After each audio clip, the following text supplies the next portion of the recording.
Shabbat Shalom, Shabbat Shalom, Israel. I want to give a call out Yahweh by Shalom Mashiach, one of Shah. It's giving honor and glory to Yahweh, being the name of your Heavenly Father, and His Son, His only begotten in the world called Jesus. In Paleo Hebrew, his name is Yahweh Shah. Soldier Donovan, I got Soldier Israel reading for me today. Shabbat Shalom, the brothers and sisters, man. The title of the class is How to Be a Great Man in This Truth. How to be a great man in this truth. And we know just coming into this truth, you want to please the Lord in everything that you do. You want to make sure that you're doing everything in order. You want to make sure you leave your household in order. You want to make sure you're reading, studying in order. Making sure you do all these things, you go down the line when it comes to fasting, studying, praying, reading, repenting, tending to your household, going to the streets. Whatever it is that you want to do for the Lord, you want to make sure you're doing your best at whatever the administration is. And kind of what I'm going to the class is how to be a great man in this truth. And I'm going to tell you, man, the principal thing when it comes to this being a great man in this truth or just being great in the truth is coming up with wisdom. Because that's all this class really is going to be over. Just using wisdom and letting wisdom exalt herself within you. You know, I didn't even add that in my class, man. I might add that down there, man. That's a rock, chapter 24. Matter of fact, let's read that real quick, man. Shabbat Shalom, the brothers and sisters tuned in. Y'all like, share, and subscribe, man. Help us push this truth across the four corners of the earth. That ain't me, that's E Hood. Shalom, shout out E Hood, man. Mighty class today. Shout out to all the brothers, man, that have class out throughout the week. You got Capt, you got Soldier E Hoods, me and Soldier Ratatat. You got Officer Yaakov, Officer Berechiah, Captain Benaniyah, Captain Jerubbaal. You know, every Sabbath we got all three captains bringing out the mighty word. Shabbat Shalom. So Jonathan, man, Shalom, Shalom. But let's get that real quick, man. Let's get that Sirach 24 real quick. One. Let's get that Sirach 24.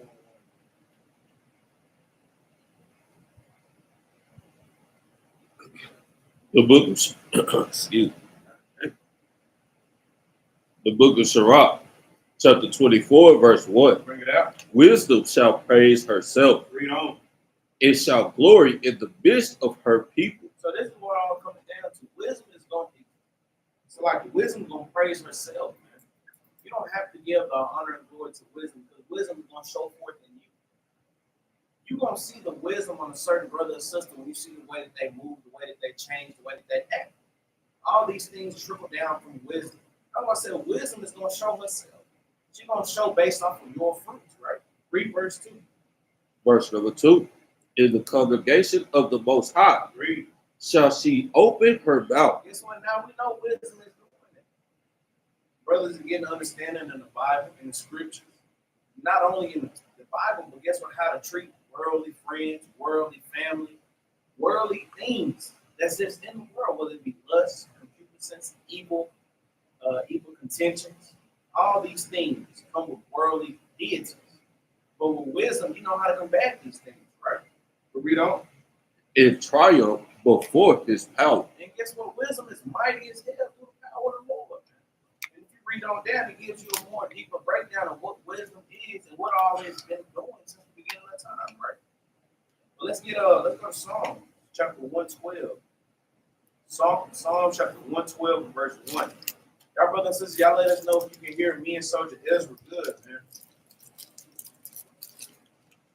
Y'all let us know if y'all can hear me, man. Shabbat Shalom, Abraham.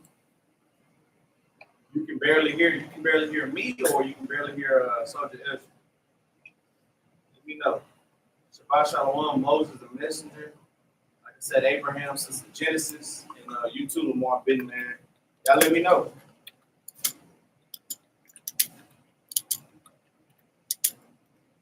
Hey, you might probably just turn that one down right now. It ain't too loud.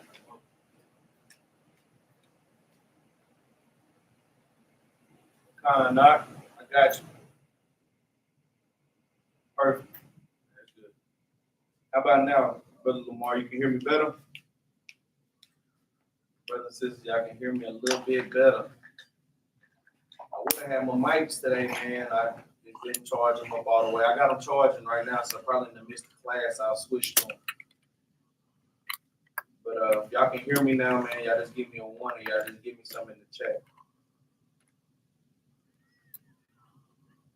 I still sound far away.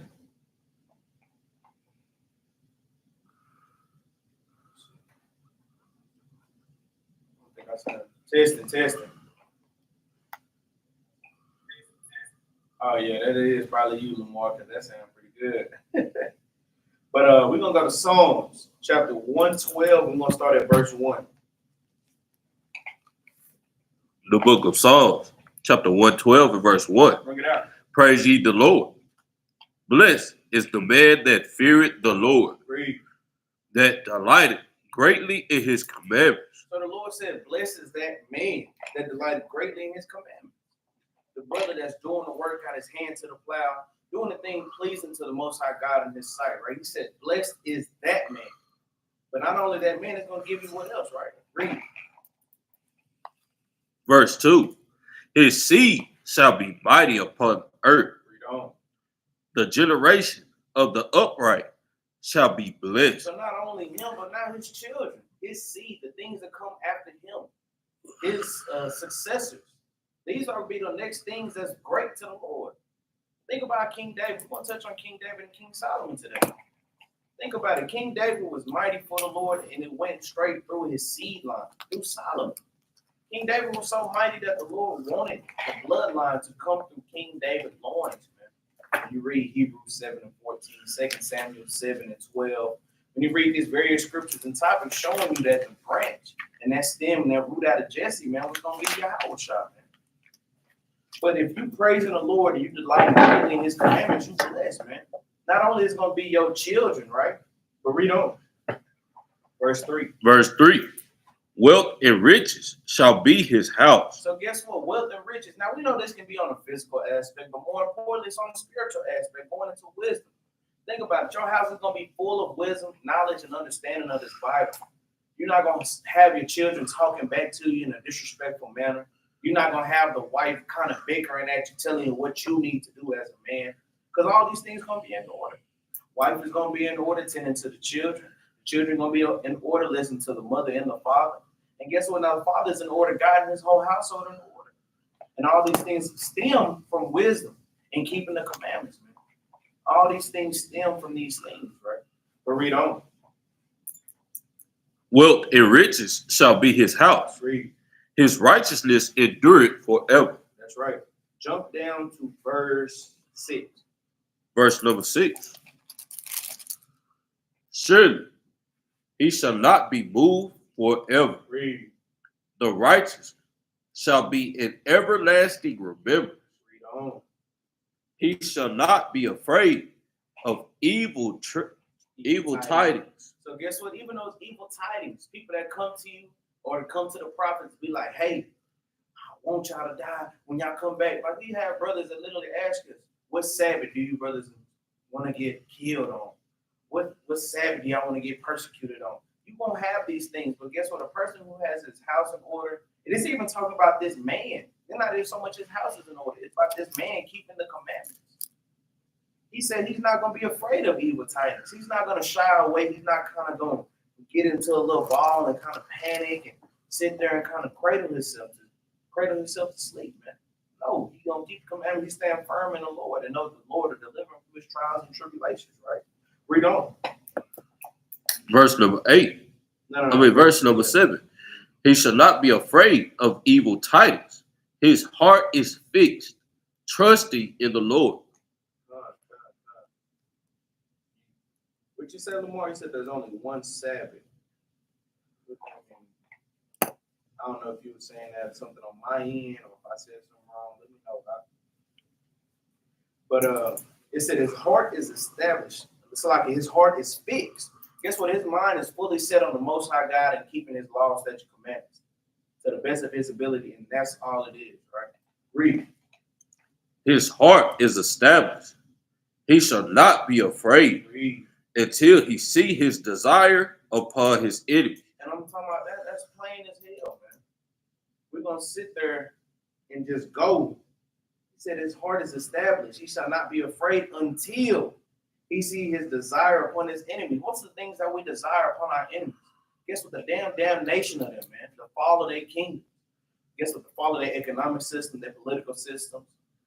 All these things we want them to crumble. And the religious systems, all these things that they use to keep us in bondage for all these years. We can't wait to see that day when our enemies are requited for the things that they've been doing to us. These are the things that we've kind of been going through. And guess what? The brother that's keeping the commandments, this is what he's waiting for. He's not afraid of the things of this world, man. He said, I'm going to wait until I can see the desire of my enemies be fulfilled, man. When Esau drank that cup of wrath, man, when all these nations fall under the submission of Yahweh, Yahweh Shah, 144,000, you got the 12 disciples, man, and you got the 1/3, man. Everything's in order now. But this brother's not worried about anything in this time, right? Matter of fact, jump down to 10. Verse 10. The wicked shall see it and be grieved. Man, read that again. The wicked shall see it and be grieved. That's right, man. Guess what? The wicked is going to see this man in order. They're going to be grieved with this thing. They hate to see us in the truth. They hate to see us in order as a nation of people. Like when we read various precepts, I want to say that's 2 Timothy 3 and 14. Matter of fact, let me make sure real quick. I ain't going to pull it, but I want to make sure that that's what that is. Let me see. Salakia, Israel. Let me see. No, my bad. 1 Timothy 5 and 14. If you read on down, guess what? When you got your wife is in order, you get her things done. Now the enemies are grieved. Now they have nothing to evil speak of you. Man. These are some of the matter of fact, I'm gonna read it real quick. 1 Timothy chapter 5, verse 14. I would therefore that the younger women marry, bear children, guide the house, give none occasion to the adversary to speak reproachfully. Guess what? When the woman's in order, now the adversary has nothing bad to say about you. The enemy can't do anything but be grieved at the fact that, damn, this brother got his house in order. Damn, this sister over here listening to her husband. She's not listening to Sexy Red. She's not listening to Megan Thee Stallion. She's not listening to Glorilla. She's not listening to Lotto. She's not listening to all these people that go into the world and freak off. Damn, she don't want to be at an Usher concert. She want to rather be home with her husband and her newborn child. Damn, that's crazy. Damn, you kind of sit there and you just looking at these things. You're like, man, we have nothing to say about you except, damn, they fear the Lord. That's all they can say, man. But going back to that Psalms, man, 112, and read verse 10 again. The book of Psalms, chapter 112, and verse number 10. Read. The wicked shall see it and be grieved. Mm-hmm. He shall gnash with his teeth. Damn. You know, when Esau get mad, they just sit there and they might go punch a wall or something, put their head through a wall. They might even off themselves. You never know. Esau is a wicked man. But they mad at these things, right? But read. It built away. Read on. The desire of the wicked shall perish. Because guess what? The desire of the Lord is increasing in these last days.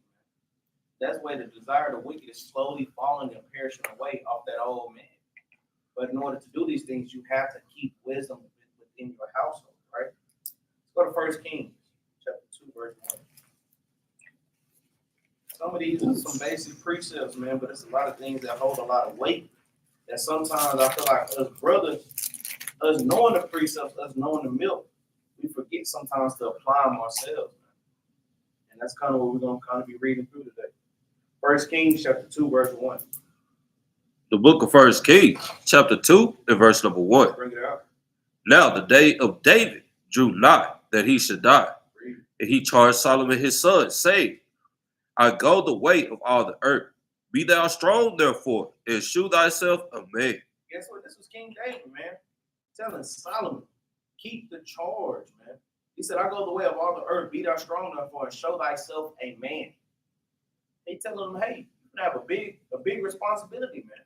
Think about it. Solomon was young when he started ruling the kingdom, but it never deterred Solomon because why? He had a great father to lead him up, right? We're reading on. It says, and keep the charge of the Lord thy God, to walk in his ways, to keep his statutes and his commandments and his judgments and his testimonies.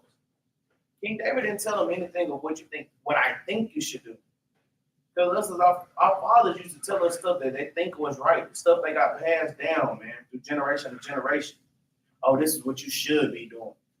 Guess what? My father told me, my great granddaddy told me this. You always do these things for a woman. You always do these, whatever, blase, blase, blase. But King David, the first thing he did to show him how to be a man was, hey, you need to keep the commandments. You need to keep the law, statutes, commandments as at this day, man. His testimonies, all these things, man.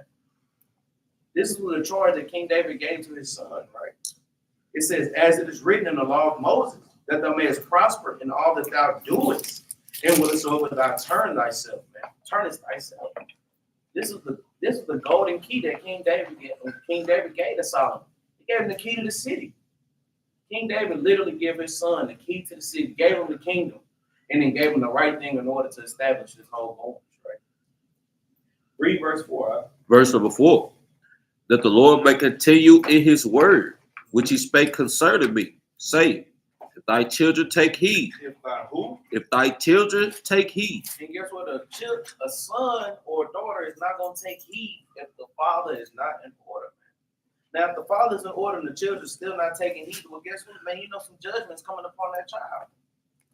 You kind of wonder why your child always sick, why he always faint, why she always want to do certain things, and then they kind of get real sick, and then they might not come back. Or brother and sister, they might go all the way to hell off, and now they need mom and dad. Mom and daddy still might be there to open up their hand, but guess what? You got to get down with these laws, man. These are how these things roll. These are how these things go, right? But read on. To walk before me in truth. What it said, if thy children take heed to their way, to walk before me in truth, with all their heart and with all their soul, thou shalt not fall thee, and thou shalt not fail thee, said he, a man on the throne of Israel.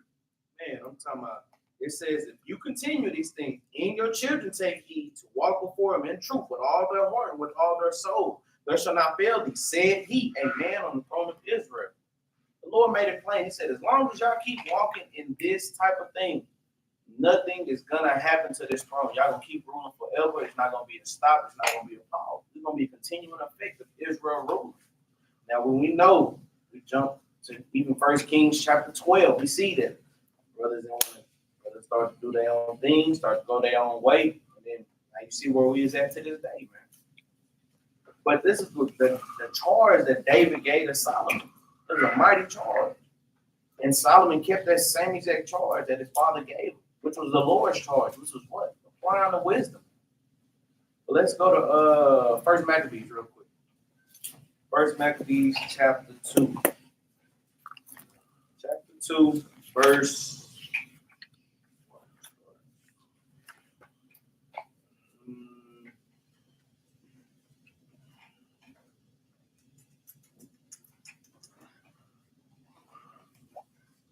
Let's go to 1 Maccabees chapter 2 and start at 45. Like The book of you said First Maccabees. First Maccabees. The book of First Maccabees. The book of First Maccabees, chapter 2 and verse 45. Then Benaniyah and his friends went about and pulled down the altars, and what children soever they found within the coast of Israel uncircumcised, those they circumcised valiantly. So guess what? This is going to Mattathias, man. These were some of the works that he was doing opposing the Greek rule of Alexander, right? Read. They pursued also after the proud men, and the work prospered in their head. Right, read. So they recovered the law out of the head of the Gentiles, Read. and out of the head of the king. Neither suffered they the sinner to triumph. So guess what, man? They went and got the law back. They went and did all these things, man. Mattathias came and got it back in blood, man. He said, man, I'm going to set everything back in order. If it's a brother that's not circumcised, I'm going to circumcise him. If there's an altar and there's a grove, I'm pulling it down. And when I see some wicked, I'm getting on their ass, man. This is what Mattathias was doing, right? Read on.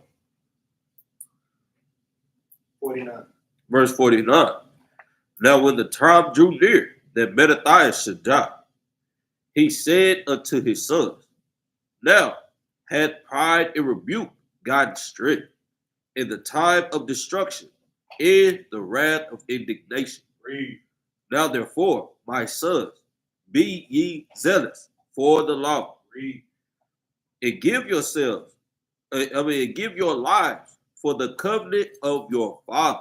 I mean, look at these things, man. It's damn near the same thing King David said on his deathbed and going to the time when he was going to die. Matthew said, man, this done got wicked out here, man.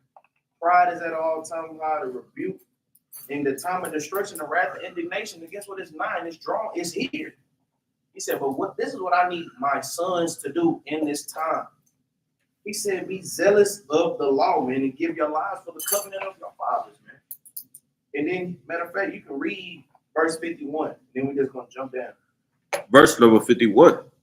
Call to remembrance what acts our fathers did in their time. Read. So shall you receive great honor in an everlasting name. So guess what? Now, not only was he telling you to keep the law, now he's going to go through a whole list of mighty brothers in the truth that were keeping the law, and you see how the Lord made them prosper in the hand. Drop down to verse 64. Verse number 64. Wherefore, ye my sons, be valiant, and shew yourselves men in the behalf of the law. Nah, in the behalf of the world. In the behalf of the law. But my granddaddy said, this is what you do, and this is how you treat a lady. On the behalf of the law. Mattathias told him to be a man on behalf of the law, not how he felt or what he think what a man was. No, he said on behalf on the law, statutes, commandments. That's how you be a man. Guess what? The same charge King David gave him is the same charge Mattathias gave to his sons. Man, these are the things that we need to comprehend sometimes when we trying to raise our children in this truth. You're going off of what you think or what you feel is right or how you grew up, but you didn't grow up in the truth. You didn't grow up with the knowledge and wisdom, understanding of this truth, man. You have to instill that into your children. Man. Guess what? As much as you go to camp, certain brothers, you should know. As much as the people in the world are hard-headed and stiff-necked, guess what your damn children are too? They coming out the world just like you. The Lord gave you a certain zeal so that you can pass down to them. It's going to be a battle. It's going to be a fight, man. But the Lord said, if you trust in me, you walk therein, man, it's not going to fail a successor in your name, man. In the King of Israel. Guess what? Your children is going to be mighty as hell. But watch this. Read on. Verse 64 from the top. Wherefore, ye my sons, be valiant, and shew yourselves men in the behalf of the law. For by it ye shall obtain glory. This is how you obtain glory from the Most High God. This is how you get on Judgment Day. He says, well done, my faithful servant. Man. Guess what? Go through the tribe of Manasseh. Man. This is how you get this glory, right? Read. Verse 65. And behold, I know that your brother Simon is a man of counsel. Read. Give ear unto him. He shall be a father. Go back and read that again. Say it again. Always. You got that right there? Uh-oh. Give ear unto him always. Oh, my bad. Give ear unto him always. So guess what? Think about it. He was telling to show yourselves men on behalf of the law. So Simon would go to the scriptures and he'll go seek out counseling. He'll pray to the Lord will give him an answer. And this is what he's going to do. If he doesn't see that thing, he's going to read the scriptures. See what certain counsel, certain things that happen in the scriptures to conduct his army. Right? Read. He shall be a father unto you. So guess what he said? Simon, man, he's in order. I know he's going to seek out counsel. He's always going to seek the Lord in any situation. He's going to be your father. Not literally. But guess what? Anything that you need, you go to him for. Why? Because he's going to be the one to counsel with the Lord, right? Read on. As for Judas Maccabees, he had been mighty and strong, Read. even from his youth up. Let him be your captain. So guess what, man? Judas Maccabees grew up with a King David type of spirit, man. He probably was a lot bigger than King David, but they had the same spirits, man. A mighty man of war. He said, well, I want him. He's still keeping the commandments just as much as Simon. But he said, no, I want him, though. I want him to be over your army, man. Just because you're keeping the commandments just as somebody else, your administrations will still be different. But the whole thing is being a great man in this truth, man. Simon, a great man in this truth. Judas Maccabees was a great man in this truth. Just because your administration is different, brothers, does not deter you from being a great man in this truth. You might just be a reader. You might not have all the understanding of the deeper breakdowns, but you can read fluently and eloquently. You never know. You might just be like Aaron. The Lord will give you the increase, but Aaron started off as just being a spokesman for Moses. And with that came the Levitical priesthood, came A, B, C, D, E, F, G. All these things came with it. But the administration started off small, man. If you just a cameraman, be the best damn cameraman you can in the spirit, man. Guess what? If you just a reader, be the best damn reader. If you're just the best post holder, be the best post holder for the Lord, man. This is how you be a great man in the truth. Brothers don't look at it when you're at camp. You don't think you're being a great man of the Lord because you're not teaching, or you might not be reading mighty as the next brother, but you're doing an important role to keep us safe, man. You might see somebody come up that we don't see as a teacher or as a reader, and you call it out. Guess what, man? That's a mighty thing you just did. Why? You just saved the prophet. You just pointed out a spirit that needed to be seen. You just basically ring the damn bell. That's mighty, man. Brothers, as cameramen, think about these things. It's your job to make sure that you ensure that you get the class, the edification that brothers and sisters can watch online. That might bring another brother, sister in the truth. Y'all got to think about it. Y'all might not be teaching or reading. You might have just been the cameraman for the past 6-7 months. And you done seen 8-10 brothers, 6-7 sisters coming to this truth. They say, oh, I watch the camp videos all the time. There'd be no videos if y'all don't record it right. All these things, man, you got to understand when Mattathias was giving these administrations to his sons, all these things were great administration to being great men, right? But read on. Verse 67. You on verse 67? Yeah. We'll finish 66. Oh, my bad. Read 66. Verse 66 from the top. As for Judas Maccabees, he had been mighty and strong, even from his youth up. Let him be your captain and fight the battle of the people. Read on. Take also unto you all those that observe the law. Read. And avenge ye the wrong of your people. So just because the Lord might set up somebody higher than you, he didn't forget about you. Because Mattathias said, hey, take also unto you all those that keep the law. Because those are still mighty men of war. Shit, like he said, man, he had some carpenter with him. He had some masons. He had all these things, but all of them is mighty as hell. Why? Because they're keeping the commandments. They're in order. That's what the Lord requires you to be a great man in this truth, in this order, and using wisdom. Not just having it, but using it, man, applying it, right? But read 68. Verse 68. Recompense fully the heathen and take heed to the commandments of the law. I'm talking about, man, you can't miss this. In the whole midst of all these things, Mattathias is still instilling them to keep the commandments, man. He said, I want y'all to whoop on the heathen ass, man. Show them niggas, man. Show Esau, show Elam, show Moab, show all these folks, man. Show Ham. Show all these folks they judgment and recompense to them fully of what they deserve. But keep the commandments. Because we can get beside ourselves and we end up just like in the book of Joshua, where the brother wanted to collect all the spoils and keep them for himself. He recompensed the heathen, but he didn't take heed to the commandment because they said, don't take of the spoils. But he kind of want to stash a Babylonian garment, some shekels, some gold. And what happened to him? His whole family got killed. His whole household, man. Oxen included.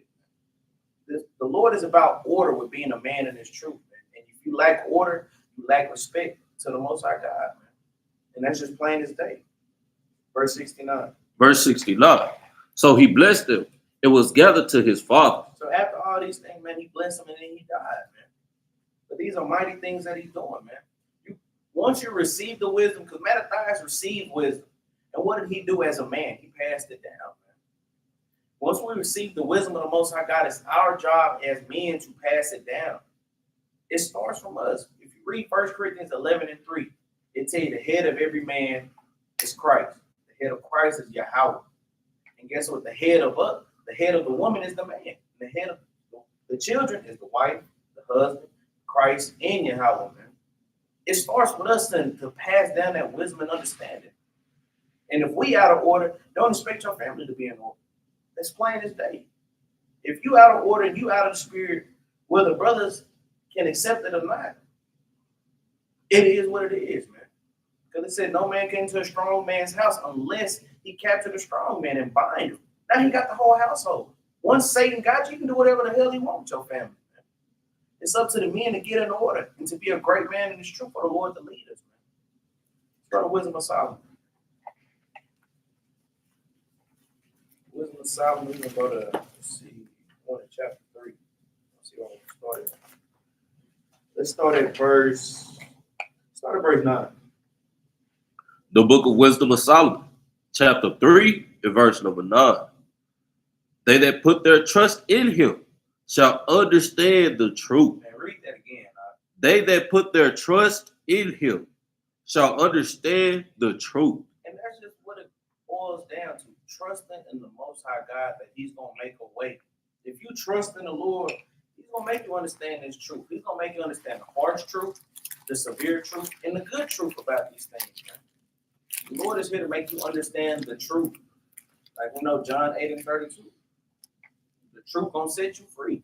Whether it's some hard rebuke, some hard correction, or guess what? It's just a tough pill to swallow. He's going to give you that truth, right? Read. And such as be faithful in love shall abide with him. Mm-hmm. For grace and mercy is to his saints. And he cared for the and he had carried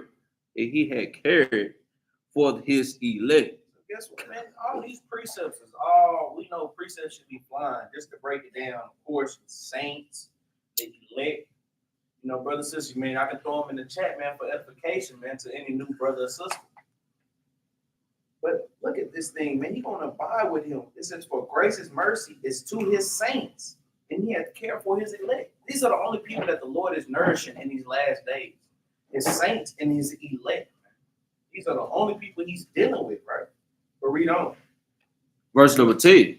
But the ungodly shall be punished according to their own imaginations. But the wicked brother and sister, the wicked brother, the ungodly, you're going to get punished in your own imaginations. What you think is never going to happen to you. That's what the Lord is going to bring upon you. You think, oh, I'll never do A, B, C, and D. The Lord will make A, B, C, D, E, F, G happen to you, man. All the way to Z. He'll give you the whole roll, man. Come on, the Lord is not shy with judgment. The Lord has never shied away from giving people what they deserve, man. But read on. Which have neglected the righteous and forsaken the Lord. So guess what? A lot of people neglect the righteous. Like even what Brother Lamar said, he said, I can't pass on the wisdom. My family is hard-headed. These are the ungodly, man. They neglected the righteous, don't want to hear the word. And he said, and they forsaken the Lord. Because we know 1 Thessalonians 4 and 8, you're not only doing it to us, man, you're doing it to Christ. You're doing it to the Most High God. This is who you're really doing it against. But he said, they forsaken the righteous and forsaken the Lord, right? Read. Verse 11. For whoso despiseth wisdom and nurture, he is miserable. Read that again. Verse 11 from the top. For whoso despiseth wisdom and nurture, he is miserable. So I told you, the title of this class is being a great man in this truth, but you can't be great without wisdom, knowledge, and understanding the commandments, man. But these people who despise wisdom and despise to be that God-fearing man, and you want to fear God the way how you want to fear him, in the nurture to care for it, he said you're miserable, man. Now you thinking miserable is just kind of just sitting there, you're like, woe is me, woe is this, woe is that. No, you can be miserable in many ways, right? Guess what? You're in a miserable state because you can never get your children in order. You're in a miserable state because your wife doesn't listen to you. All these things are miserable lives to live. Guess what? You're miserable because the Lord got you at a lower state and he's not going to bring you up. And you just sitting there and like, damn, I'm keeping the commandment. Why is the Lord doing it? I'm kind of sad. I'm kind of miserable about it. Why? Because what you think you're doing, that's how I said in verse 10, in our own imaginations, you think you're keeping the commandments. And the whole time, the Lord is keeping the curses on your ass. No blessing, just curses. And you think you're doing good enough. This is how the Lord does, man. Read, And their hope is vain. Guess what? You just sitting up here. What is it? You wishing on a star that ain't there, man. Read. Their labors are fruitful. Guess what? You going on the streets, you mighty, shalom, you precept this, precept that, you getting a breakdown. It don't matter. None of these things matter, man, if you're not receiving the wisdom, man. If you're despising it and you're not choosing to receive it and use it for yourself. This is what comes with it. Read. And their works unprofitable. Guess what? Your labor is unfruitful and your works is unprofitable. None of these things are going to grant you access to the kingdom. You think you're doing all these things and you think your voice is being heard, your prayers are being heard in the Lord, all these things. And guess what? All these things are in vain, unfruitful, unprofitable. But watch this, verse 12. Verse number 12. Their wives are foolish. Their who? Their wives are foolish. I thought it was just the man. Their wives are foolish. Who else? In their children, wicked. Who? In their children, wicked. Guess what, man? You pass down that lineage of wickedness and understanding and hard-headedness to your children and to your wives, man. That's a tough pill, man. Brothers kind of gotta double take at that thing, man, a little bit. You kind of gotta marinate in it. Because not only is your works unfruitful and unprofitable, your damn wife is unfruitful and unprofitable. To you, to the congregation, maybe, even to her damn self, to the children. So guess what? Not only they unprofitable, now your damn children wicked. You wonder why your child keep going off, why little pookie ass just keep robbing and keep stealing. You probably keeping the commandments. But why is this nigga still acting up? Because it's coming from his wife, and ultimately it's coming from you. Come on, man. Sometimes you have to self-reflect a lot of things. If there's something going on in your life, sometimes 9 times out of 10, it's captivity. But then I ain't gonna say 9 times out of 10, because captivity comes with a lot of things. But if something's going on in your life, the main thing you should always do is reflect on yourself. 2 Corinthians 13:5. Know ye not your own self. Because a lot of things can go on in brother and sister's lives, and it be your fault. It might come through the hand of Esau, it might come through the hand of your wife or your children or your job, but it's all your fault. All these things are happening because of what you doing as a man. You sitting there, all hell is breaking loose. I can't catch a break. I damn put one thing down. This is happening. It's because it's your fault. You can blame nobody but yourself in this situation. Now, don't get us wrong. Sometimes, hey, it is just my wife going off. It is just my children going off. I am in order right now with the Lord. That could be very much true. But you always want to self-examine when something is not going according as it should. Man. Even with myself personally, when something goes on in my life, whether it be to me, whether it be my child, my wife, the congregation, I always reflect on myself, man. Because when I keep doubling back in Joshua, not only did that brother curse himself and his family, he cursed Israel, man. Israel was losing battles and losing wars left and right because of that one brother or one sister. Because he wanted to steal and keep the things here and kind of, I'm just going to hold it to the side. They ain't got to know about it, but the Lord knows. And not only does he punish you, he's going to punish the whole congregation. Man. You wonder why all these woes and trials and tribulations come through the congregation. It's hitting hard. It might just be because of you. Only you. But you got to reflect on these things, man. But watch this. Read. Matter of fact, we can stay right there, man. Read 12 again. Verse number 12. Their wives are foolish. Your wife is foolish as hell. Read. Their children, wicked. Guess what? Wicked as hell, man. All because of why? Despising wisdom. But this is why we don't despise wisdom. Go to 2 Esdras, chapter 14, verse 13. 2 Esdras 14 and 13. This is what you need to do. Instead of despising wisdom and rejecting the knowledge and understanding so that your wife can be wicked and your children wicked, this is what you should be doing as a man of the Lord, right? Read. The book of 2 Esdras, chapter 14 In verse 13. Read. Now therefore, set thine house in order. Do what? Set thine house in order. That's what Mattathias did. That's what King David did. They set their houses in order, man. They didn't just die and, oh, that's just the end of them. What do we do now? No. Like Moses and Joshua. When Moses died, well, no, Salaki, when Joshua died, everybody went to go doing whatever they felt was right to them. They kind of kept the commandments for a little bit, but now they went to doing that whole thing, man. We know that was predestined of the Lord for us to go into sin and going through all these captivities. Now you have opportunity to set your house in order in this last captivity, to get it right, and have the opportunity to say, damn, my family has a chance. My whole family has a chance to make it to the kingdom right now. It says, now therefore set thine house in order, right? Read.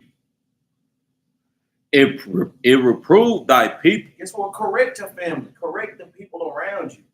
Because not only is your family and the people that you share four corners with, it's the people that you share four corners with in your congregation, man. Guess what? Reprove your people. Correct them. Give them the understanding they need to make it to the kingdom. A good man is going to do these things, man. Not only to his own family, but to the widows, man. To the fatherless. To the poor. To the meek. He's going to give this understanding to all these brothers and sisters. Read on.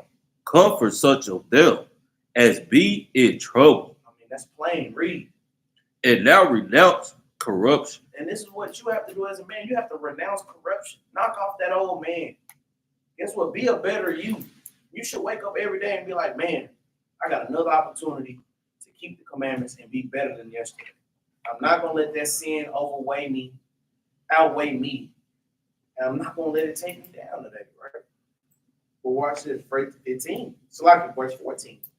Verse 14. Let go from thee mortal thoughts. Cast away the burdens of man. Read. Put off now the weak nature. Because sometimes the burdens of man, I got a happy wife, happy life. I have to make sure my wife is happy. I know it's a Sabbath. I know it already came in, but my wife loves when I get her pizza sometimes on Friday. Man, come on, man. That's some weak nature stuff, man. I know my wife is yelling at me, but I'm just gonna appease to her. Yes, baby. Okay, I'm sorry. I'll do better next time. No, you're supposed to say that to me. You gotta put off that weak nature sometimes, man. We know, brothers, you love your wives. Brothers love their wives, but sometimes we let our wives overrule us. We let them kind of step on us and march on us, and we think just because they calm down and the spirit go away, that it's all good. It's all peaches and cream. No. Spirit went away because it done jumped in your ass. You wonder why you're so tender and delicate now. You wonder why certain things piss you off. You wonder why you're losing understanding in the scriptures. Because you're not setting your damn house in order.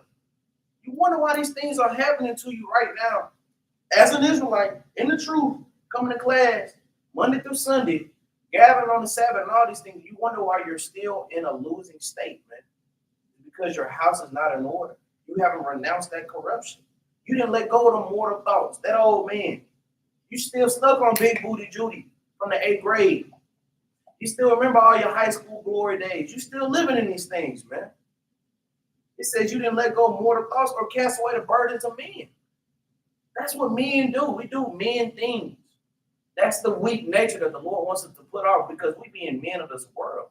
The Lord wants you to be men in this truth, man. This is exactly how these things go, man. And I tell you, man, all the time when I bring out classes, it's not just only talking to all the brothers in the congregation or the brothers across the four corners of earth. I'm talking about my damn self, man. I got to cast off the weak nature, cast off the burdens of men.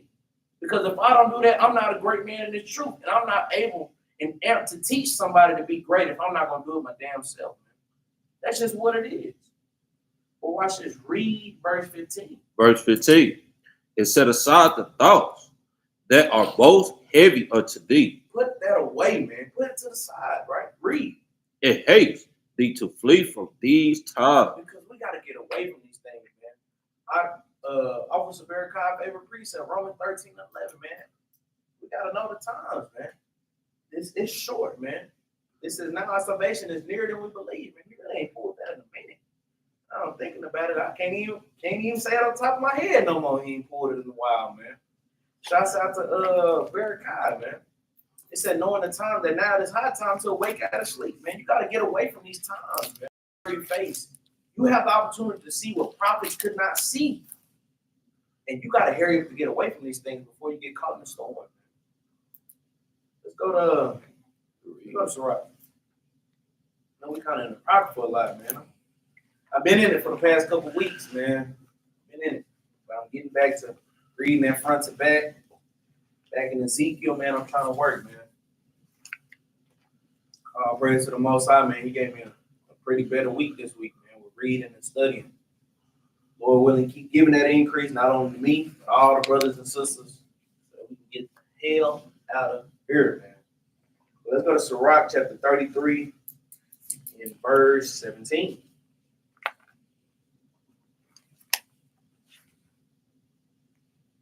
Go ahead, we get there. The book of Sirach, chapter 33 and verse 17. Consider that I labor not for myself only. So a great man in his truth is not just going to labor for himself, man. Read.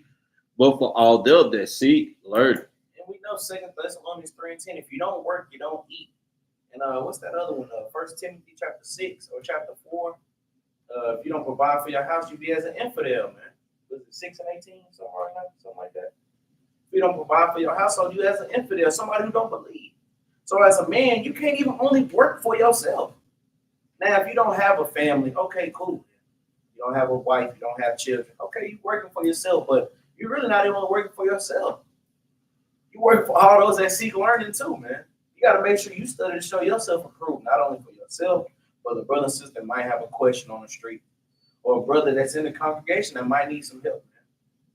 You got to think about these things sometimes. If you're in a certain position, whether you're an officer, captain, a brother that know a lot of precepts and understanding, whether it be history, like I said, precepts, whatever the case may be, or how the structure of the building should go, you have to make sure you stay refined and tuned in on these things, because at a drop of a dime, a brother can come ask you, hey, how do you do A, B, C, D?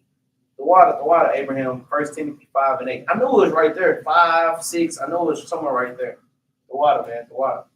But you got to do these things for everybody, man. You got to do these things for all those that seek learning, man. But watch this, read. Verse 18. Hear me, O ye great men of the people. Read. And hearken with your ears, ye rulers of the congregation. Matter of fact, that's good, because he wants you to hear these things, but I want to wait on that, because I'm going to come back to this precept and I'm going to read that over. Let's go to, matter of fact, let's go to 2 Maccabees. 2 Maccabees. I don't know if we can get out the pocket. Go to 2 Maccabees 13 and 9. Now, I've kind of finished a segment of receiving wisdom and passing it down. Now we're going to have to use, now the next part is using the wisdom that we're getting and seeing it where it's going to get us, right? So 2 Maccabees 13 and 9. The book of 2 Maccabees, chapter 13 and verse 9. Now the king came with the barbarians. With the barbarians? Yeah, with the barbarians, and a haughty mind, to do far worse to the Jews than which had been done in his father's time. So guess what? This king, he said, man, I want to do something really bad to the Israelites. Worse than whatever my daddy could have did, right? My fathers, his fathers, right? The so-called Edomites. I want to do them worse than them. Read. Which things, when Judas perceived, he commanded the multitude to call upon their Lord night and day. So the first thing when Judas heard this thing, he used wisdom. The first thing that you should do when you go into trials and tribulations, Exodus 14:14. Hold your peace. He could have said, man, let's go fight him now. Let's go meet up with him. No, he said he's going to hold his peace and let the Lord fight for him. Within him holding his peace, and he was like, okay, I know I got to pray to the Lord. The Lord is going to deliver me from these trials and tribulations. Okay, boom. I know I got to lead my people that's under me with understanding. I remember what my father told me in 1 Maccabees chapter 2. Boom. It's the commandments, right? So this is the first thing that he did. Read. That if even at any other time, he would now also help them. Read. being at the point to be put from their law, from their country, and from the holy temple. So the Lord, Judas Maccabees, he was like, if the Lord was going to help us in any other situation like he has, he's going to help us right now too. Because he see that we can get put away from our laws, our country, and from the holy temple. All these things coming into keeping the commandments.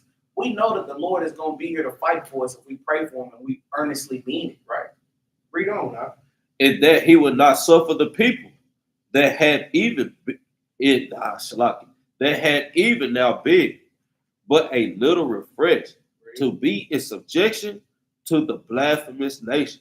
Guess what, man? He said, man, he's not going to let us that just got a little bit of freedom to go right back to this damn wicked ass nation. Y'all just got free. Y'all just got an opportunity to get away from Esau. I don't think it's on the Lord's will right now to just put us right back into these folks, man. Read. So when they had all done this together, it besought the merciful Lord with weeping and fasting and lying flat upon the ground 3 days long. Judas, having exhorted them, commanded they should be in readiness. Watch this. Read on. Verse 13. And Judas, being apart with the elders, determined before the king's host should enter into Judea and get the city to go forth and try the matter and fight it by the help of the Lord. Watch this. Read. Verse 14. So when he had committed all to the Creator of the world and exhorted his soldiers to fight manfully, even unto death. So he wanted them to fight unto the death, right? He wanted all the soldiers to fight unto the death. But not just because it's a carnal thing. It was never carnal with Judas Maccabee, because he always said, we're going to do this thing with the help of the Lord. We pray to the Lord first. This is what we did for the Lord first. So now, when he gives me the administration, I'm doing this with the help of the Lord. I'm doing this because the Lord told me to do so. This is the wisdom that Judas was using in this situation. So he said, fight manfully, even unto the death. But for what? Read. For the law. For the who? For the law. This is what Judas was fighting for, man. He wasn't fighting to keep his fellow brother alive. We know that he was going to keep him alive because why? He loves his brother. Leviticus 19:17. He knows there's no greater honor to lay your life down for your brother or your sister or for your lives, right? Or for your laws, right? Read. The temple. Read. The city. Read on. The country. Read. Is the commonwealth. He kept by Modine. This is what Judas did it for. You know, I know I said this last time, man. He did it for the hood, man. He did it for the city. He did it for the temple. He did it for his people, man. He did it for the laws and lives of our people. Said why? We can stay in our holy temple and keep the commandments. We can stay in our holy city and keep the commandments, man. Guess what? It says the commonwealth. Guess what? He keeping Israel in order, man, so that they can keep the commandments. These are all the things that Judas did, not only for himself, but for everybody, man. And all them soldiers, they didn't just do it for themselves to make sure they come back home. They did it for everything that their forefathers laid on the line before them. This is the wisdom that they use in the sight of the nation. Let's go to Sirach 4:28. I kind of want to get a little bit on that for that death thing, man.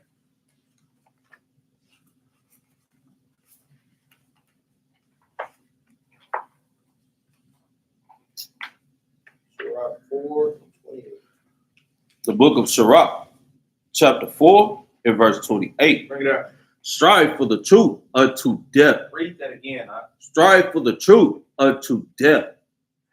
This is what Judas did, man. This is what King David, Solomon. These are what all these people did. This is how men should be in this truth.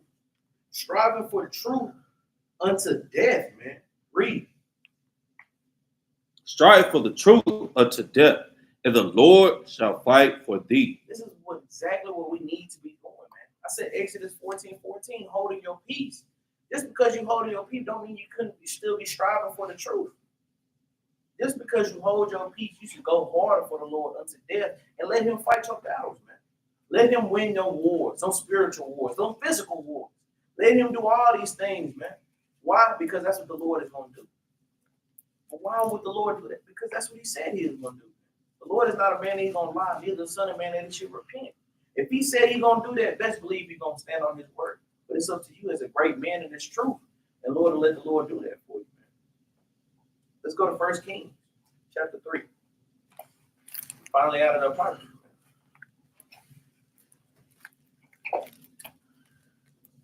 1 Kings, chapter 3, man.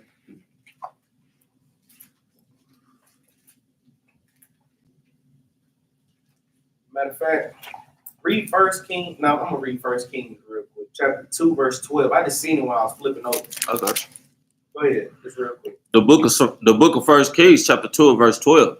Then sat Solomon upon the throne of David his father, and his kingdom was greatly, established greatly. And think about it, King David used the wisdom to set the kingdom in order. And as soon as King Solomon sat down, man, his kingdom was already established, man.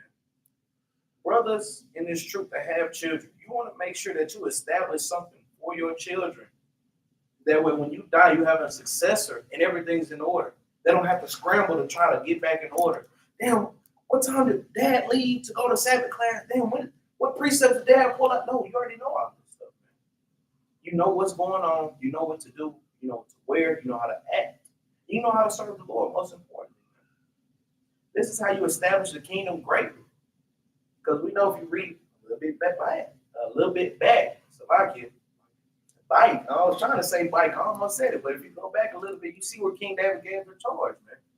But this is King Solomon's charge now, man. 1 Kings chapter 3, start at verse 9. The book of 1 Kings, chapter 3 and verse 9. Give therefore thy servant an understanding heart to judge thy people, that I may discern between good and bad. For who is able to judge this, so great a people? So guess what? King Solomon, if you read up until verse 5, he got a dream, right? And the Lord asked him, what did you want? And this, you jump down to 9, this is what he wanted. He wanted wisdom. He wanted understanding to guide the nation, man.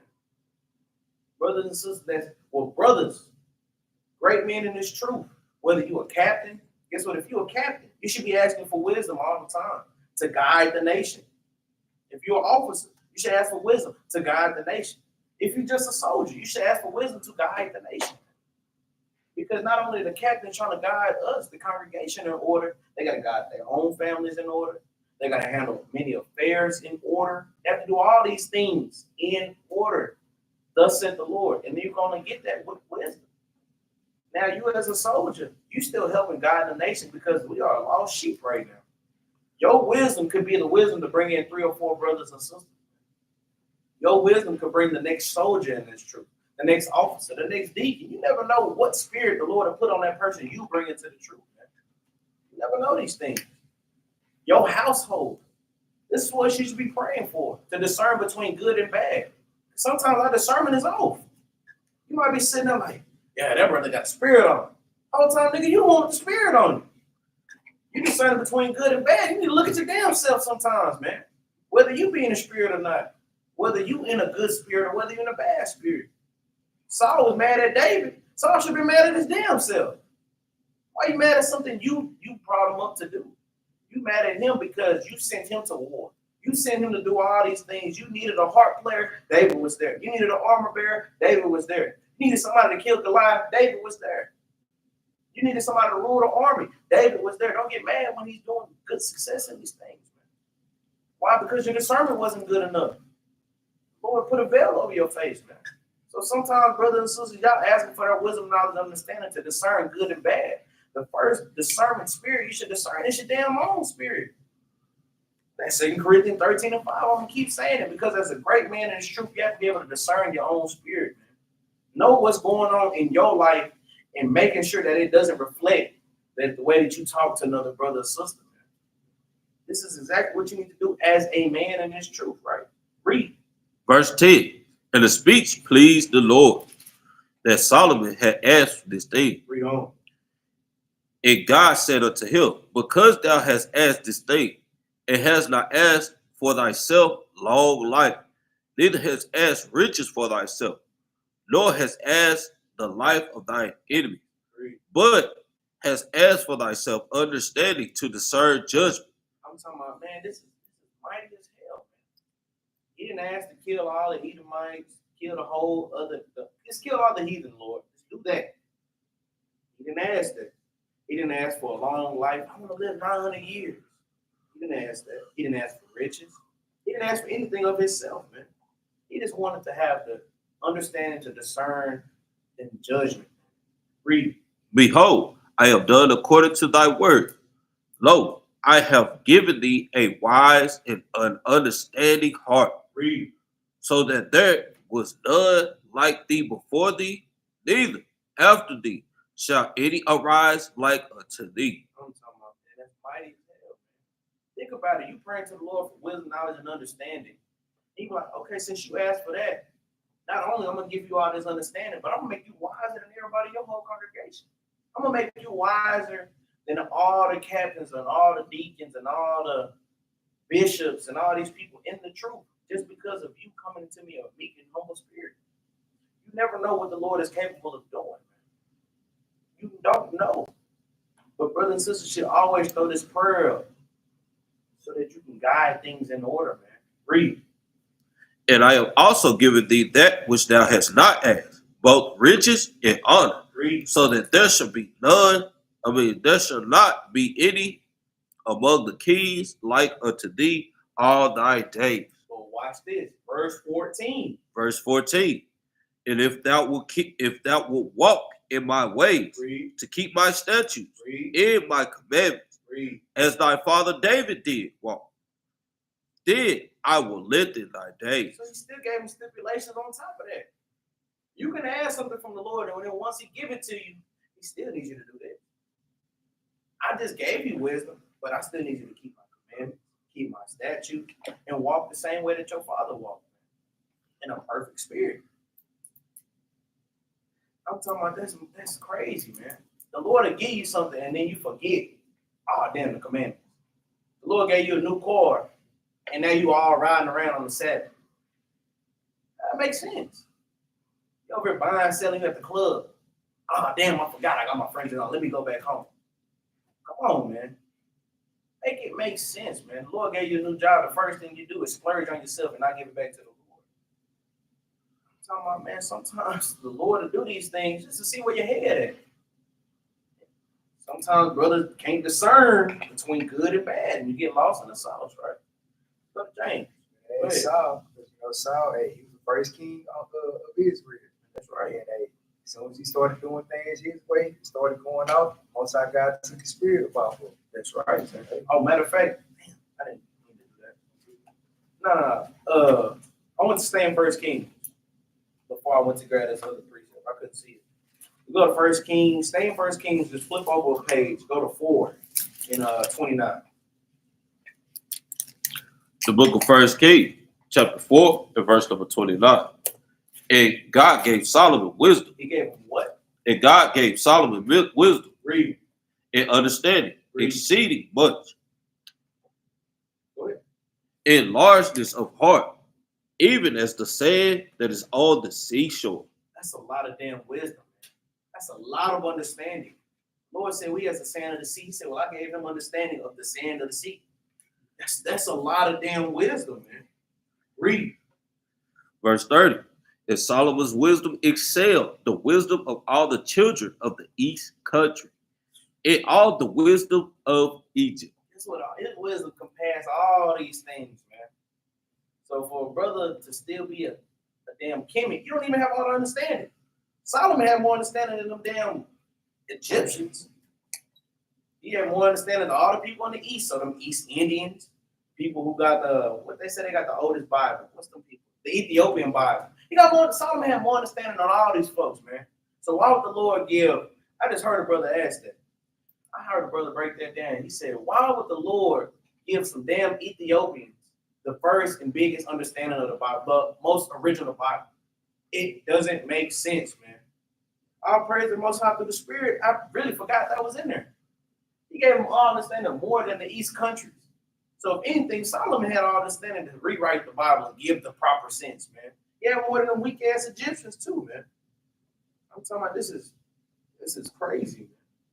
Read on, huh? Verse I 30. ain't gonna make it read the name. Jump down to 32. I know how to read the word. Whatever read. I got it.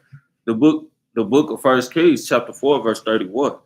For he was wiser than all men, than Ethan the Ezrahite, and Heman, and Chakol, and Darda, the sons of Behold.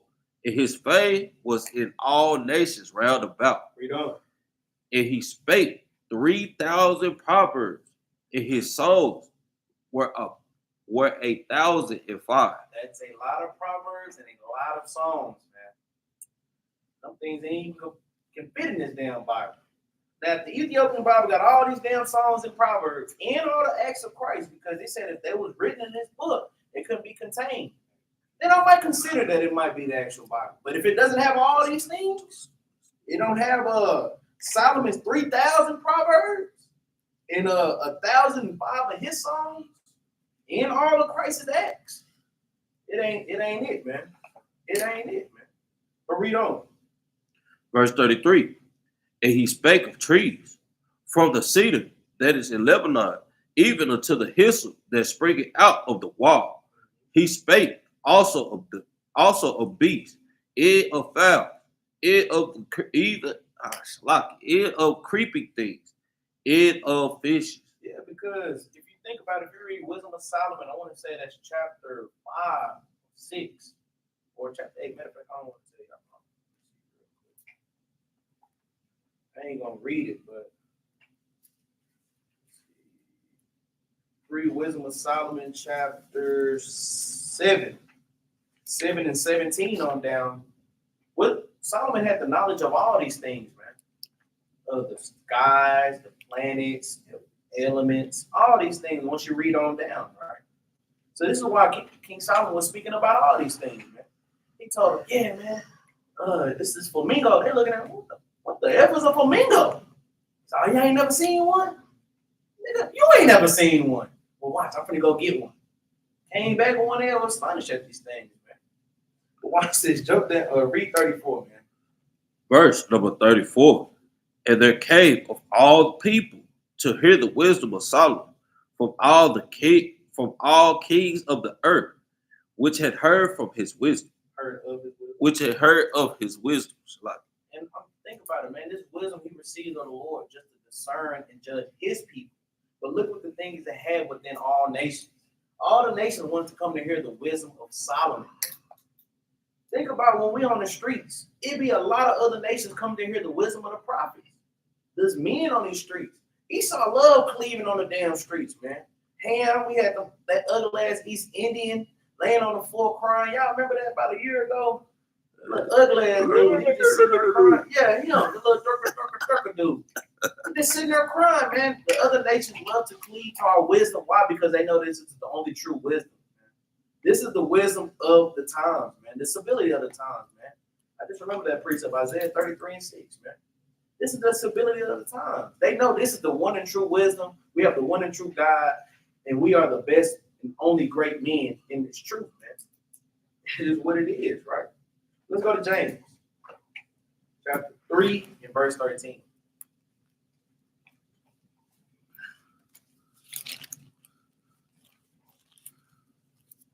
Go ahead. Chapter 3 and 13. Yep. The book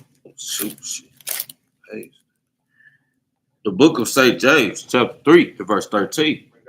Who is a wise man and endued with knowledge among you? It said, who is a wise man and endued with knowledge amongst you? Read. Let him shoot out of a good conversation his works with meekness of wisdom. So when brothers receive this wisdom, this is how you want to give the wisdom out. With meekness, right? With a good conversation. That's what we do on the streets, man. When we go to the highways and byways, this is what we do. We should give out a good conversation of our wisdom. If we want to show who is a wise man and endued with knowledge, we want to show we have knowledge and understanding as much as we proclaim in speech. We should come out with good conversation and with our works of wisdom. What?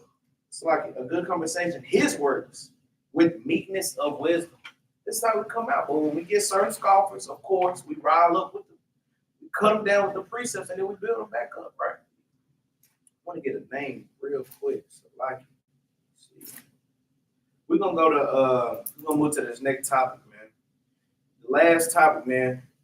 The main thing a great man should do in this truth is to be able to receive correction. Let's go to Sirach chapter 20.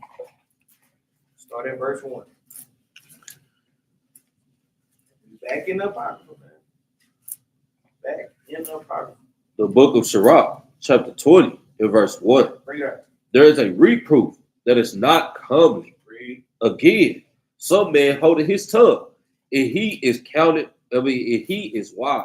It says there is some correction, because that's what reproof means, to correct. That is not common. It's not going to sound good sometimes, man.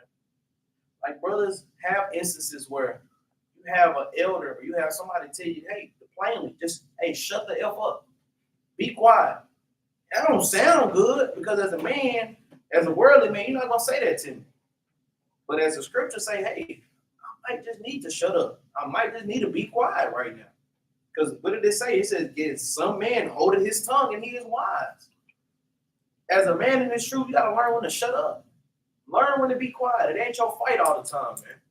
You shouldn't be listening to respond. Sometimes you just should be listening to get the understanding. Because when you listen to respond, you're not getting the whole message. Sometimes it's just better just to shut up, just to be quiet. We tell our women to be quiet. Well, nigga, you need to be quiet sometimes, man.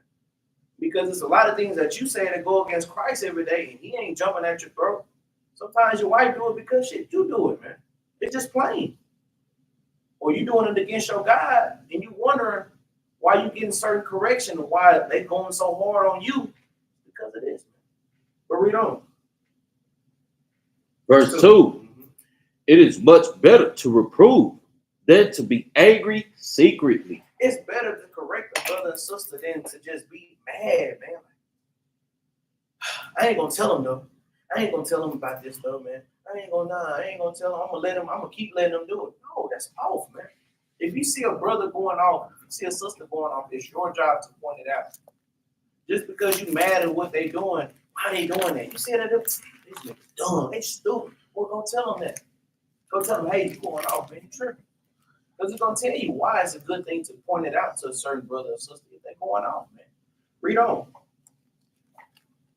He that confesseth his fault shall be preserved from hurt. So the brothers and sisters who come confess their faults, you're gonna be preserved from hurt. Guess what? Your suspension or your counsel, whenever you get brought up to the leadership, it might be a little less severe. Why? Because you came forth and you admitted these things, right? You kind of just let it dwell in the dark, let all the damn dirt pile up.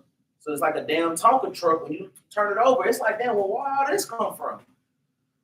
Sometimes it's good to get it out early, man. But watch this. Read on. Verse 3.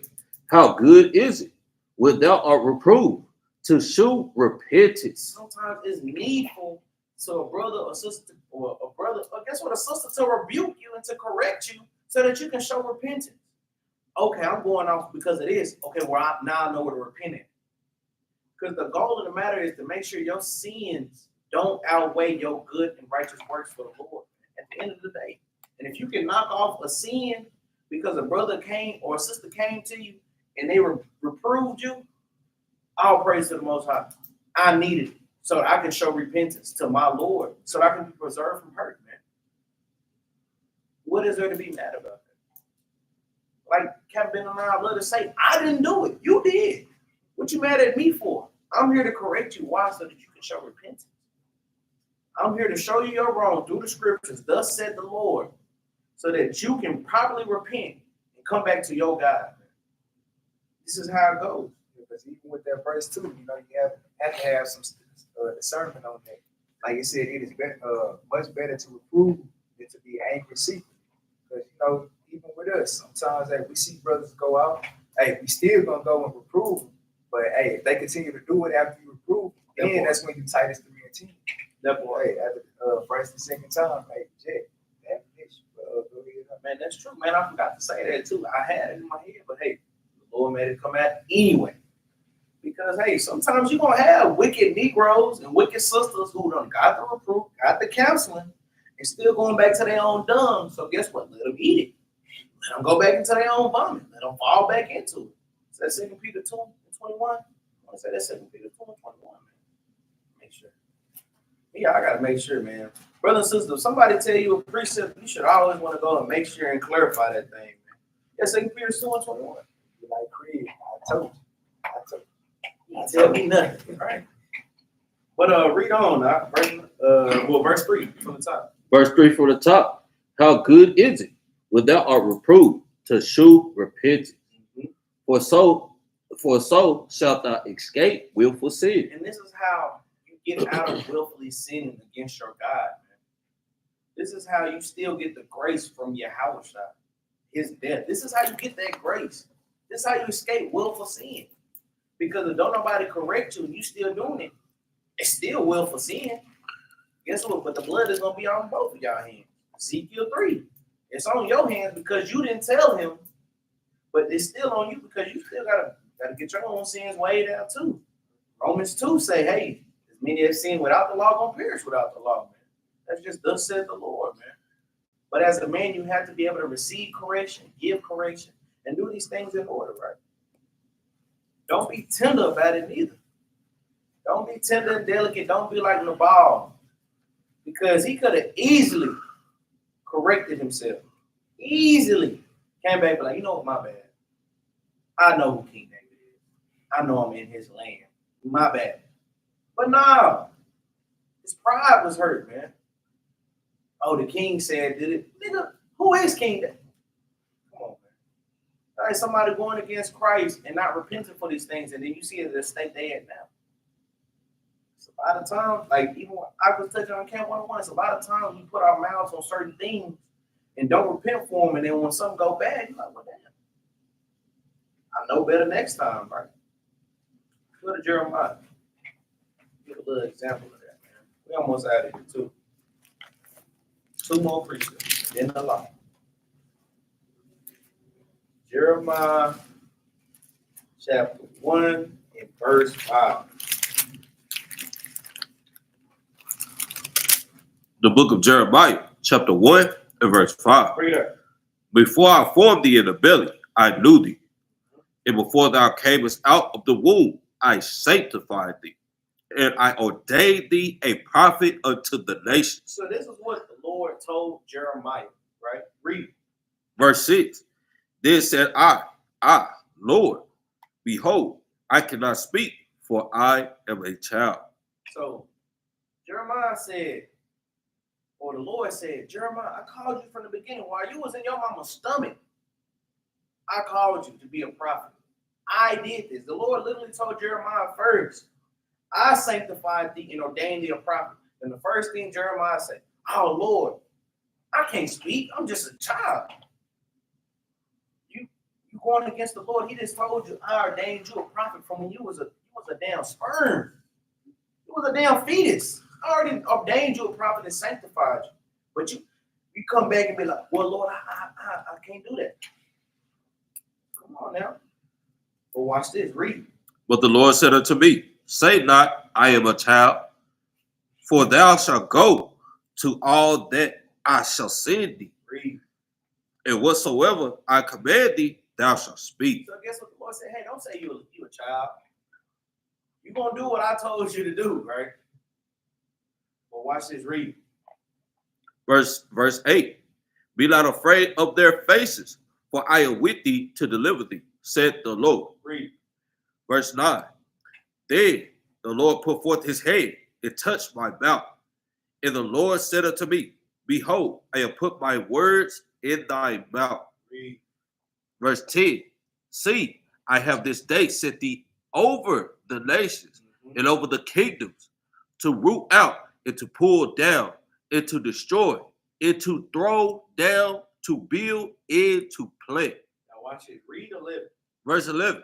Moreover, the word of the Lord came unto me, saying, Jeremiah, what seest thou? And I said, I see a rod of an almond tree. Now guess what? Did Jeremiah ever go back and forth with the Lord after that? I read it down just so we can kind of get a little bit more on it. Once the Lord said, hey, don't say that. Jeremiah took the correction. He was like, well, all right, Lord, let's get to it, right? Brothers and sisters, sometimes when somebody say something to you, take the correction and move on with it. That's it. And treat it like it was just another thing, man. Be like, well, all right, let's do it. That's just plain as day, man. Jeremiah said, well, I'm just a child, Lord. I can't speak. Once the Lord said, hey, you're not a child. Get to work. You didn't hear Jeremiah complain anymore, man. The Lord didn't say nothing else. He didn't go back. The Lord just said, well, hey, what do you see? The Lord was like, well, Jeremiah was like, well, Lord, I still can't talk because I'm a child. And I know you gave me he didn't say none of that. Another example, think about Moses. Moses was going back and forth with the Lord. He was like, well, Lord, I can't speak. Okay, well, who made the man's mouth? Well, Lord, okay, well, I'm not good. Well, all right, here, I'm going to give you Aaron. Well, Lord, take the correction. Take it and move on with it. That's it. Like Jonah, he got the correction, but he was sour about it, man. He was like, damn, you told me to go preach against Nineveh, and then you don't destroy Nineveh. I'm sitting here waiting on the outside, and you ain't going to destroy it. Man, it's on the Lord's will if he wanted to do what he wanted to do. Take the correction and move on with it. Don't sit there and dwell and sit there and go hard on it, because the Lord will show you these things, man. That's just what it is, man. To be a great man in this truth, you have to be able to take correction, man. Get this last precept. Now, let's go to Sirach. Matter of fact, not the last precept, the second to last precept. It was right by my law, so I couldn't see it. Brother and sister, don't yell at me. But Sirach 33 and 9, matter of fact, 18. Sirach 33 and 18. The book of Sirach, chapter 33, the verse number 18. That is a good one. I never thought about it like that. But Sirach 33 and 18. The book of Sirach, chapter 33, and verse number 18.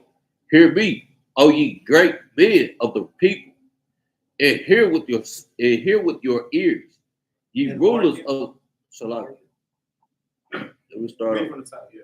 The book of Sirach, chapter 33, and verse 18. Hear me, O ye great people, O ye great men of the people, and hearken with your ears, ye rulers of the congregation. Read. Give not thy son and wife, thy brother and friend, power over thee while thou livest. So, to conclude the whole class, to be a great man in this truth, it said, hearken, O ye great men of the people, and hearken with your ears, ye rulers of the congregation. He wants you to listen real good. Clean out them ears. Open up your understanding. Give not thy son, your wife, your brother, or your friend power over thee while you live. Point blank, period, man. If you want to be a great man in this truth, you can't let them take over you, man. You can't let them take your life from you. They got your life and they can do whatever they want with your damn life, man. No, man. You let them take your damn crown and just twirl it around their damn finger. They'll give it to you and they'll take it back. Your job in this truth is to press towards the damn mark, man. Luke 9 and 60 on down. Your administration is to keep the commandments at all times, man. Deuteronomy 11 and 1. It's not to appease to your wife. It's not to appease to your children. It's to keep the damn commandments, and all these things going to be added unto you, man. In this truth, you have to understand that the Lord comes before your son. The Lord comes before your wife. The Lord comes before your brothers. The Lord comes before your friends, man. And it's plain as hell. If my wife late to Sabbath class, well, maybe I'll see you later. I'm not going to be late to Sabbath class. Son don't want to come to Sabbath class? Well, son, I see your ass later. I'm going to Sabbath class. Once he turned 18, 19, 20, 21, you don't come to Sabbath class, get your ass out of my house. You go do something else. Don't come in my house. You're not going to profane my Sabbath in my house. You're not going to be cooking while I'm gone. Not going to be sitting up there doing your own pleasures on the Sabbath. No. Get your ass out. Go do something. Get away from me. Don't bring this shit to my house, right? This is how it goes. And if you under 18, you ain't got no damn choice. You gonna keep the Sabbath. You gonna come to these things. If you don't like it, guess what? When you get old enough, go break it. Go do whatever you want. But while you under my house and my roof, we're gonna serve the Lord, man. You don't give these people power over you to do whatever the hell they want to do, man. If they can grab you like this, like Esau love to say, they like freaky little analogies. You got them by the balls, right? You let them get you by the balls, man. And now they can do whatever they want to do with you, man. Like my coach used to say, well, football, when you blocking somebody, if you can get under their chest plate, you can take them wherever you want to go. And that's how Satan to do. And Satan will go through all these people in this name, and now they got power over you. But read on now. Give not thy goods to another, Read. lest it repent thee. Read on now. And thou entreat for the same again. Read on. Verse 20. As long as thou livest. Matter of fact, it says, and give not thy goods to another, man. You giving everything you got to this certain person, man, and you ain't doing nothing for your damn self.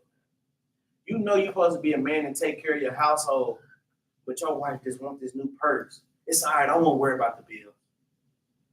Oh, my wife won't. I need to read, study, and pray, but I can't do it because my wife wants to watch this movie. Oh, my son wants to go do this. I know it's a Sabbath, but it's okay. I love him. All these things come into play, man. Your friends. Man, just come out, man. This birthday party, man. It's the last big one. Big 40, big 30, man. We're going to have a big ball, man. All right, just one more. No, man. Not just one more. Send the precepts and go on about your day, man. Don't give your goods to something, man. That goods can go to your crown. Like I was even saying. Don't do it. Unless it repent you. Unless you got to come back and kind of repent for these things, man. It says, now entreat for the same again. Now you got to go and get it back. But read verse 20. Verse 20. As long as thou livest, and hast breath in thee, give not thyself over to any. I'm talking about now, not to anybody, man. That ain't a black guy. I don't know what he is. Give yourself to any, man. Read. Oh, go ahead. You know, Esau, they say over my dead body. Man. Black man would say, hey, as long as thou livest and got breath in your body, you better not ever. Hey, et cetera, et cetera, et cetera. But they say, I be damned. They love to say that. I be damned if you go over there and let them I be damned, right? This is how the Lord say, man. I be damned that you go over there and give yourself over to these folks, man. Read, Verse 21. For better it is that thy children should seek to thee. Read. That thou shouldest stand to their courtesy. Guess what? It's better for your children to come to you to ask you for stuff than for you to be at they begging and calling. They tell you, Daddy, come pick me up. I gotta go, y'all. You was just reading for the congregation. I gotta go. My kids need. You sitting up here reading that camp, you get that phone call. Baby, the kids need to be at soccer practice. Baby, what you doing? Baby, the kids need to be. Well, shalom, y'all. I'll see y'all next time. No, man. Some of these things, man, must needs be, man. Hey, guess what? Them kids just gonna be late if you don't take them. Or they just not gonna go to that. It's a Sabbath anyway, right? You trying to start thinking you're using wisdom now. Why the hell they going to soccer practice on Saturday anyway? What the hell are you doing? You see what I'm saying? This wisdom you start applying it. Now everything's coming back together. Without wisdom, we are lost as a nation of people. And with this wisdom is how we get back into that strong nation of people. Like my pops always say, hey, you got a child, you can't be their friend, man. You gotta be a real parent to them. Hey. I'm talking about I would have been all day. That's that Sirach 35, man. It says don't conquer with our child, man. Don't laugh with them, joke too much with them, because they'll take that little weakness, just like a little inmate. They'll take that little weakness and they'll take it for granted, man.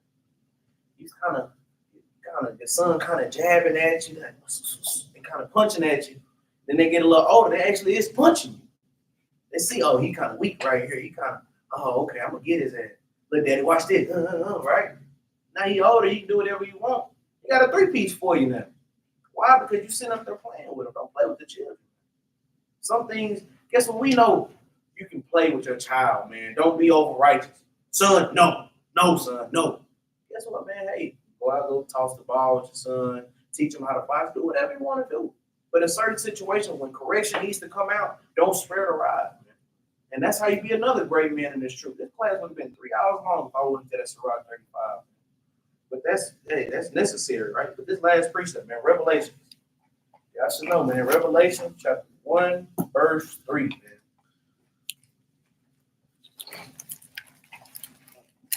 The book of Revelation, chapter 1 and verse 3. Bring it out. Blessed is he that readeth. Read that again, man. Blessed is he that readeth. If you want to be a great man in this truth, you have to read. Have to read. Read. And they that hear the words of this prophecy, Mm-hmm.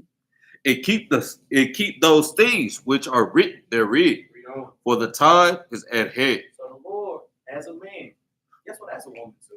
You know, the Lord speaks in manly tones, situations. He also speaks in feminine tones. He's speaking of wisdom. We know these things, or in feminine manners. I'm not gonna say tone. The Lord is man of war. He speaks real hard and stern all the time. It says He wants you to hear the word, or read it, hear the prophecy, and keep the things that are written therein. As a man, this is what you commanded to do. And that's thus says the Lord. Man. It says, for the time is at hand. We need last days, brothers. And it's up to us to lead our families out of this wilderness, out of Jacob's trouble, and continue to be that light to them. Man. Guess what Christ did for us? He was a father to all of us. We got to pass the things down to our children. And with that, man, we're going to say shalom. Shalom, brothers and sisters that tuned in, man. Y'all like, share, and subscribe. Help us push this truth across the 4 corners of the earth. Brothers and sisters, man, thank you to give the GoFundMes and the Cash Apps. That money is being greatly used to keep the bills paid, to keep everything in order, to keep brothers and sisters fed, and guess what? To handle arms within the building, man. So we appreciate brothers and sisters that's not here in Dallas that's still giving arms, man. Whether you're in California, whether you be in New York, that's from the east to the west, whether you're not even be in the U.S., man, you still giving to the cause, man. All praise to the Most High. Brother that's giving spiritual alms, man. Guess what? That's praying righteous prayers, righteous fastings, not only for themselves or their household, but for the nation of Israel, man. We appreciate all these things, man. The water, man. But here at the Battle Axes, man, we always finish with a law, statute, or commandment.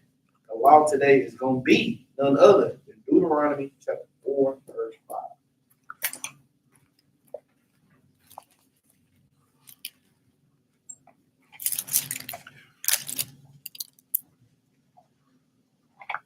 The book of Deuteronomy, chapter 4 and verse 5. Behold, I have taught you statutes and judgments, even as the Lord my God commanded me, that ye should go, that you shall do so in the land, whether you go to possess it.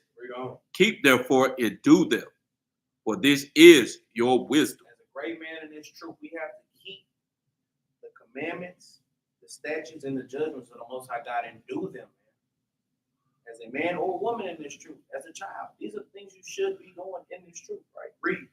In your understanding, in the sight of the nations. Because once we keep in this wisdom, this is our understanding in the sight of the nations, man, to discern the good and bad. Guess what? The wicked from the unwicked. We know all the heathen is wicked, but guess what? We peel through some of the layers. Hey, now we see our people in these things. Now we're going to pull them back into the fold, right? Read. We shall hear all these statutes and say, surely this great nation is a wise and understanding people. In order to do these things as men, we have to come back to wisdom. For us to be a great nation, we all have to come back into wisdom. But it starts with the men of the Lord to get the whole house in order. And with that, man, we're going to say Shabbat Shalom. Our brothers and sisters, be safe out there, man. Y'all tune in tomorrow for a great Sabbath class.